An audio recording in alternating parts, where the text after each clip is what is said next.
Good morning students.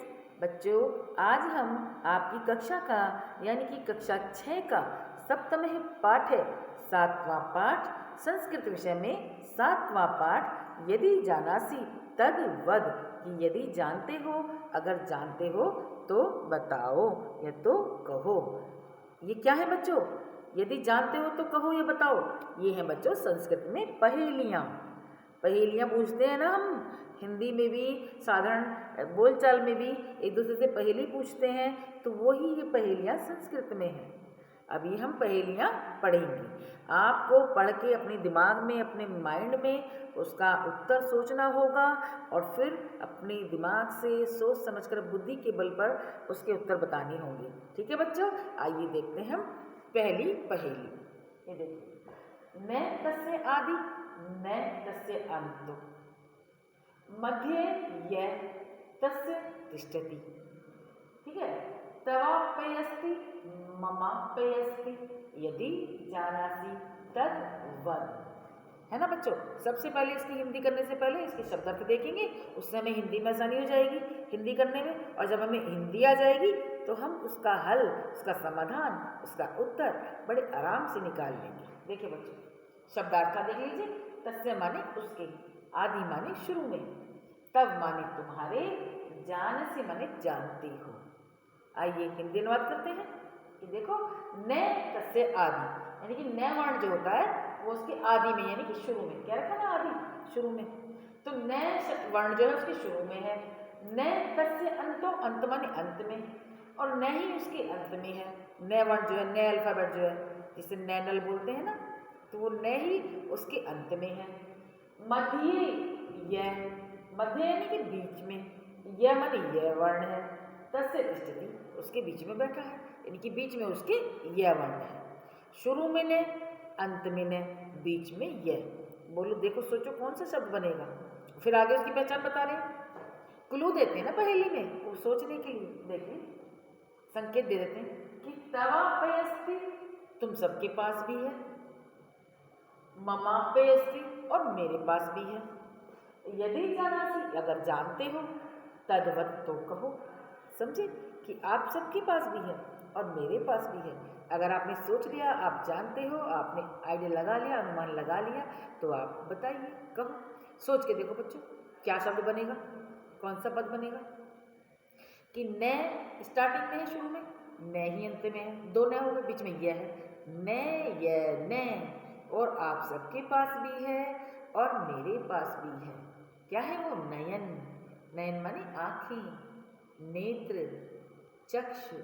तो नयन सबके पास है, वही उन्होंने क्लू दे दिया है सेकंड लाइन में, है ना, संकेत दे दिया, इशारा कर दिया।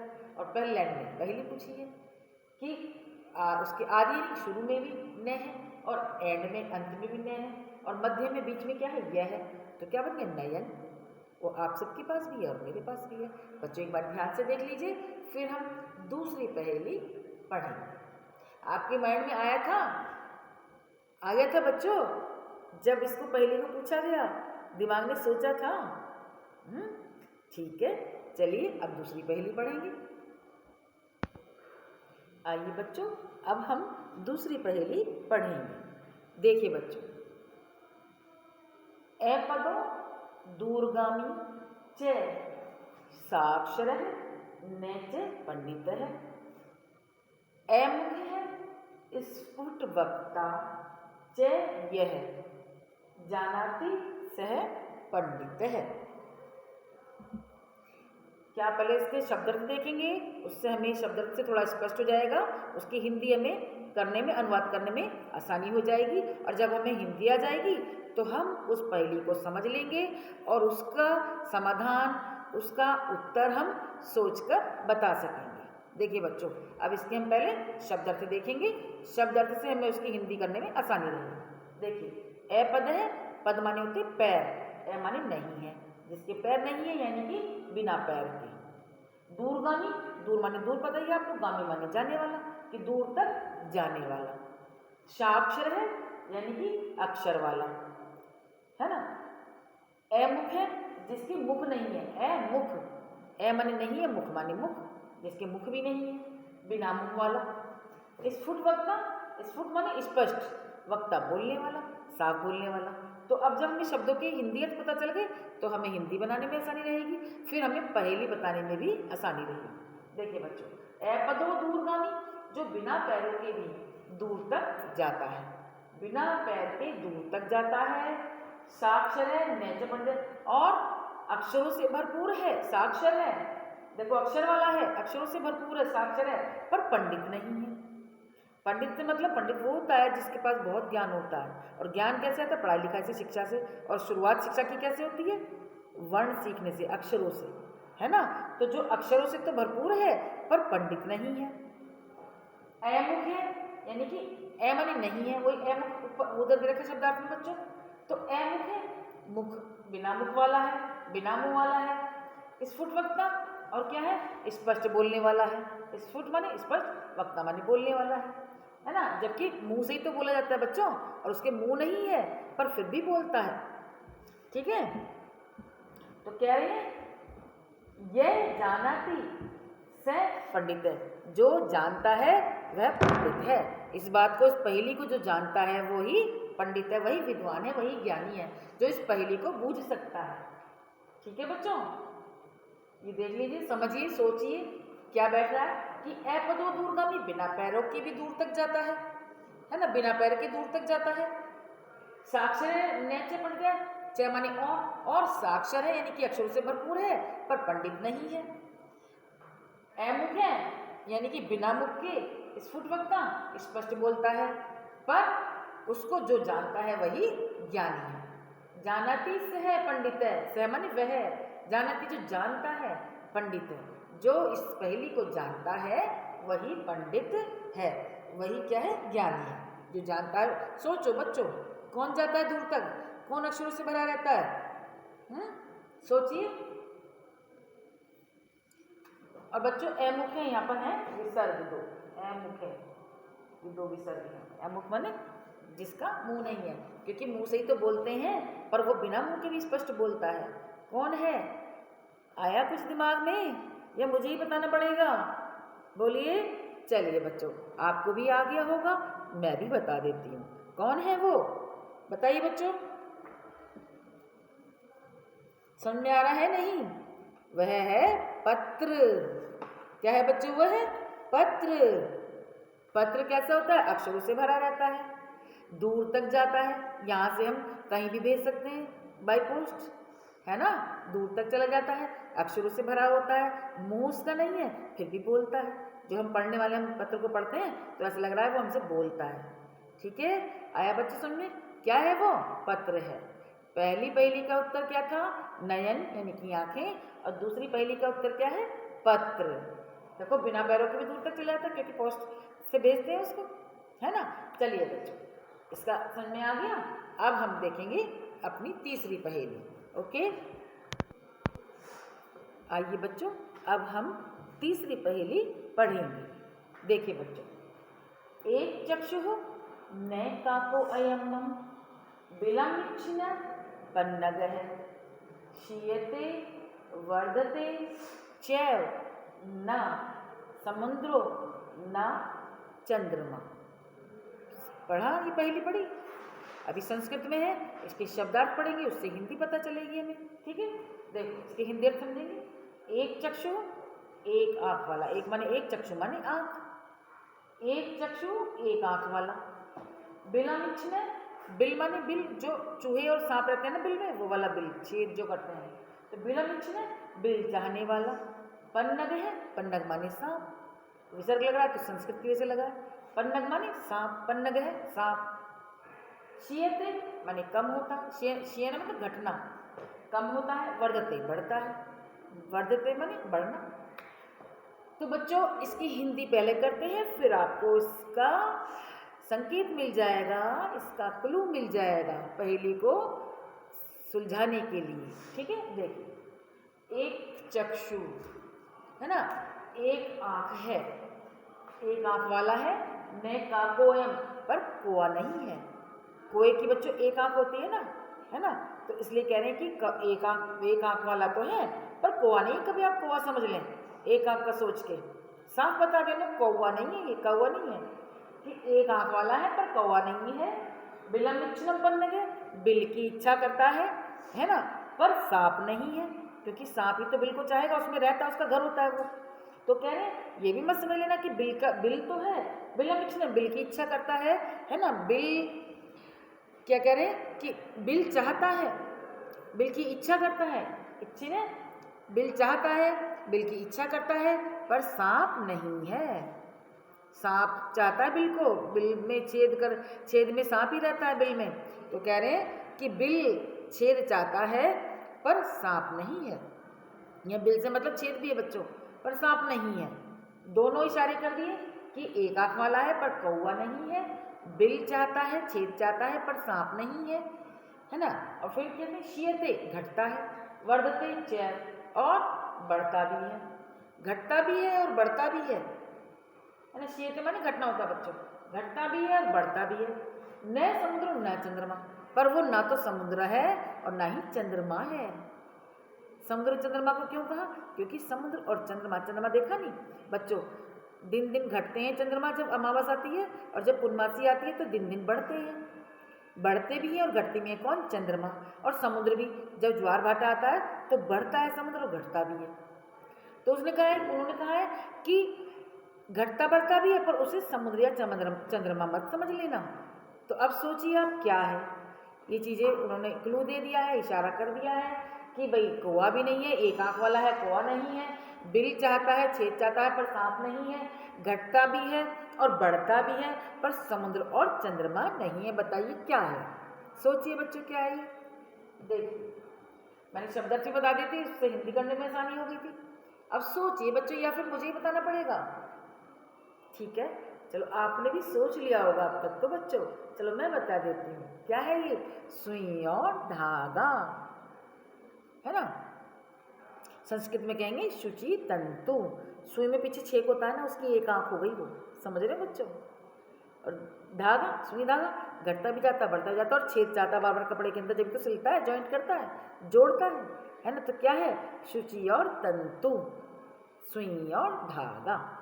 ठीक है, एक बार ध्यान से देख लीजिए, फिर मैं आपको चौथी पहेली पढ़ाऊंगी बच्चों। ध्यानपूर्वक देख लीजिए, समझ भी गए होंगे, क्लू मिल गया। ये पहेलियों का क्या मतलब होता है बच्चों?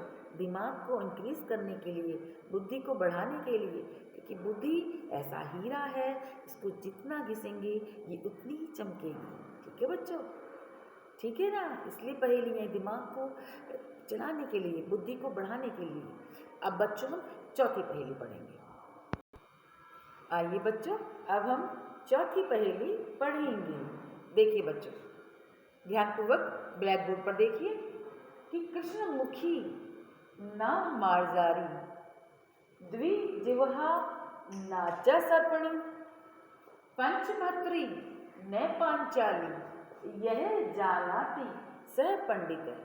फिर से सबसे पहले हम शब्दार्थ देखेंगे, उससे हमें हिंदी अनुवाद करने में आसानी रहेगी। देखिए शब्दार्थ है इसके। मार्जारी यानी कि बिल्ली। मार्जारी कौन है? मार्जारी बिल्ली। द्विजिह्वा, द्विजिह्वा, द्वि माने दो, जिह्वा माने जीभ, दो जीभ वाली। स्पष्ट करते हैं बच्चों, इसको भी मैंने विच्छेद करके देखिए। द्वि माने दो, जिह्वा माने जीभ, यानी कि जिसकी दो जीभ हैं, दो जीभ वाली। मार्जारी यानी कि बिल्ली।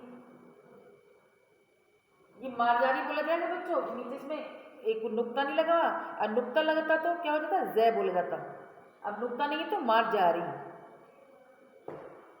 जय जा होता है ना वो।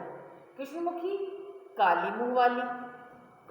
पंचभद्री, कृष्ण माने काला होता है, कृष्णमुखी मुख माने मुंह, तो काली मुंह वाली। पंचभद्री, पंच माने पांच, भद्री माने पति, पांच पतियों वाली। पांचाली कौन थी? द्रौपदी। महाभारत में पता ही है, द्रौपदी का एक नाम पांचाली भी था। तो क्या कह रही है बच्चों? इसका हिंदी अनुवाद करेंगे अब, फिर हम पहेली को समझेंगे और फिर उसका उत्तर बताएंगे। देखिए कि कृष्णमुखी यानी कि काले मुख वाली है। कृष्णमुखी कि इसका मुख काला है या काले मुख वाली है, पर मार्जारी बिल्ली नहीं है।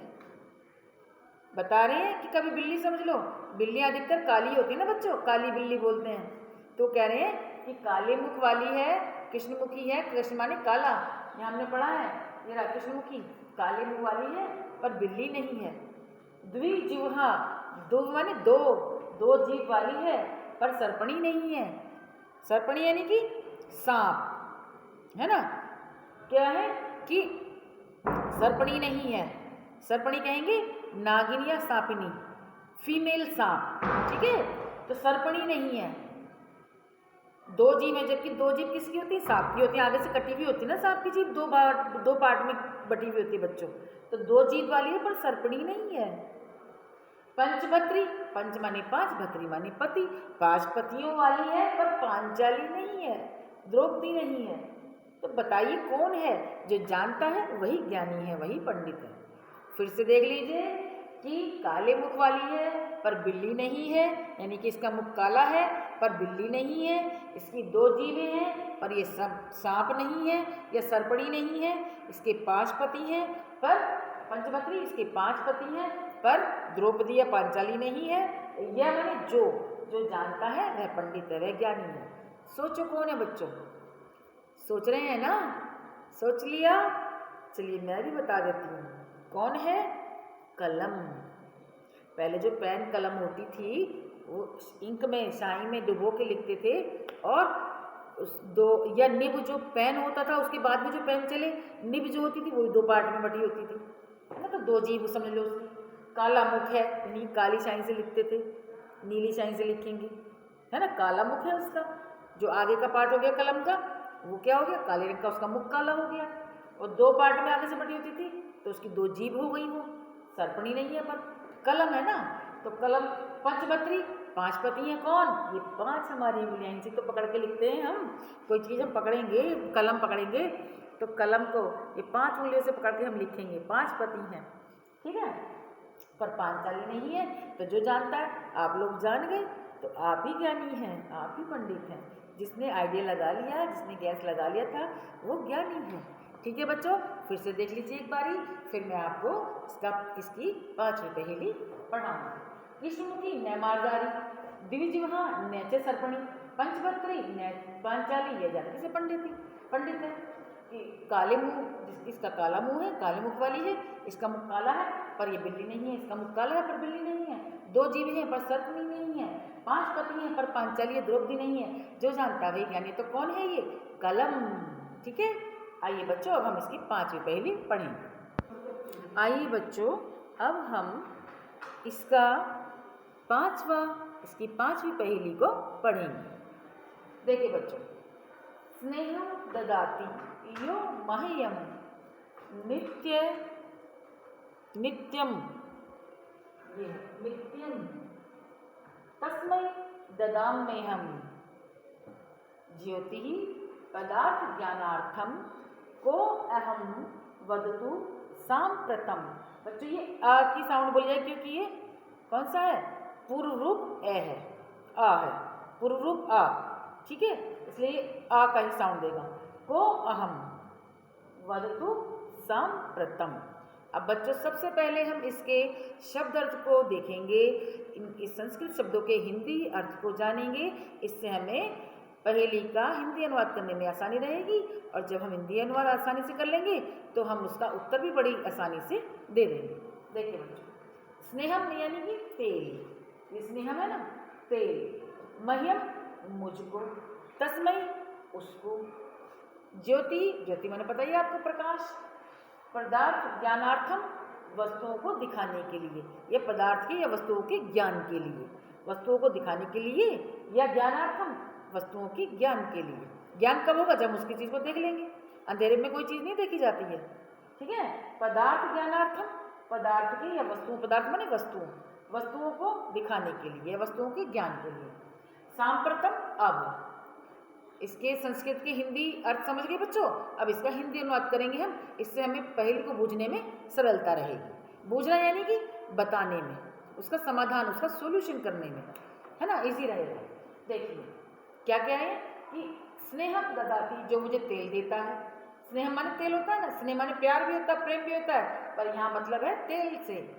जो मुझे तेल देता है, यो माने जो स्नेहम ददाति, मह्यम मुझे, मुझको, इतना मुझको, मह्यम कि जो मुझको तेल देता है, नित्यम नित्य ही, है ना, जो मुझे सदैव या रोजाना तेल देता है, तस्मै ददामि, हम उसको मैं देता हूँ। क्या देखते हैं आगे, ज्योति पदार्थ ज्ञानार्थम, प्रकाश देता हूँ।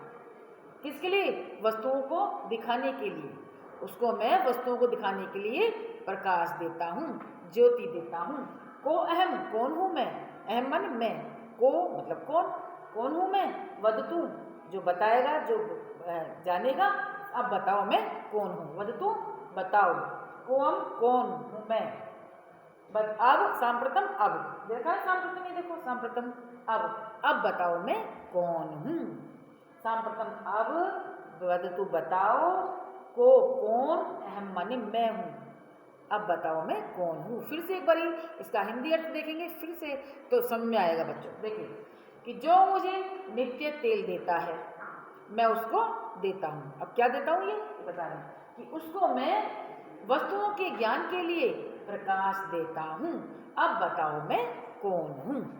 कौन हूँ, सोचिए बच्चों, कौन कह रहा है ये अपने लिए कि जो मुझे नित्य तेल देता है उसको मैं वस्तुओं के ज्ञान के लिए, वस्तुओं को जानने के लिए, वस्तुओं को दिखाने के लिए प्रकाश देता हूँ। बताइए मैं कौन हूँ। तेल किस में डलता है बच्चों, सोचो, दीपक में, दीवे में, आया समझ में बच्चों।